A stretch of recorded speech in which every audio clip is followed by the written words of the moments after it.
He stood in the middle of my new living room, arms folded, jaw tight, voice full of disbelief, and barked, "Where do we sleep?"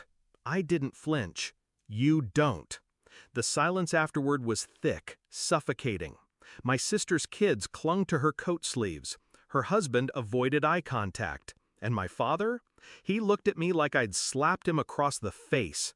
Good. He had no idea he was standing in the middle of the consequence.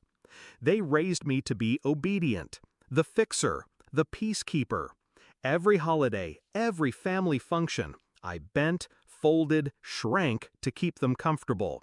When my mother died, it got worse. My father handed my sister the crown and me the responsibility. She got the praise. I got the expectation. When I got the job offer out of state, a promotion I fought years for, I thought maybe this time they'd show up proud.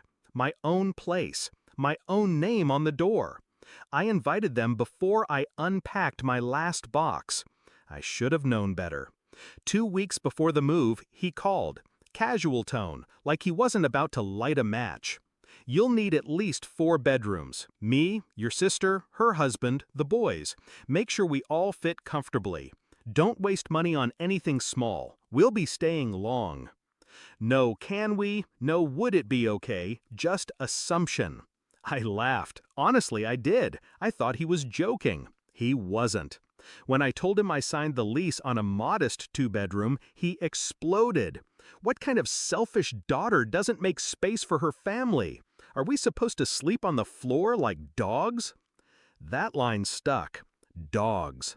That's how they saw themselves in my space, because I'd denied them a throne. I didn't argue, I didn't explain, but I remembered. I started small. I didn't tell them when I furnished the place, didn't send pictures. When they asked, I said, "Still unpacking." I bought a beautiful sleeper sofa, just one, enough for 1 adult visitor, not 5 uninvited squatters. I framed photos of my milestones, not the family portraits they used to hang in every hallway. I left the 2nd bedroom bare, save for a desk and a locked filing cabinet. My sanctuary. When they arrived, it hit them like a wall. He stormed through the apartment, opening doors like he owned the place. When he realized the 2nd bedroom wasn't theirs, his voice dropped to a growl. "This isn't acceptable. We can't sleep like this." My voice was steady, practiced. "You weren't invited to stay." His face turned red, then purple. "We came all this way." "You assumed you were welcome. You weren't." My sister gasped. Her husband stayed silent. They weren't used to this version of me, the one with boundaries, the one who'd stopped begging for scraps of affection in exchange for servitude. They left that night, slamming the door like they expected me to chase after them. I didn't. But that was only the beginning. They thought they could guilt me into obedience, thought the silent treatment, the snide remarks through family group texts, the "how dare she" comments whispered to aunts and cousins would bring me crawling back. I stayed quiet, watched, then I made my move. The next family event was my nephew's birthday, a backyard party. I RSVP'd yes and showed up early, with gifts, real ones, not the last-minute kind my sister gave my son. I played with the kids, helped set up, brought a homemade cake. I made myself present and kind, not to them, but to everyone else. The whispers started within the hour. "She's glowing. She seems different. Did you hear she bought a condo on her own?" They noticed. More importantly, my father noticed that the room respected me without him in it, that I was no longer the shadow. Then came the last blow. I found out he used my name to co-sign a loan for my sister's car without asking. That's when the mask came off for good.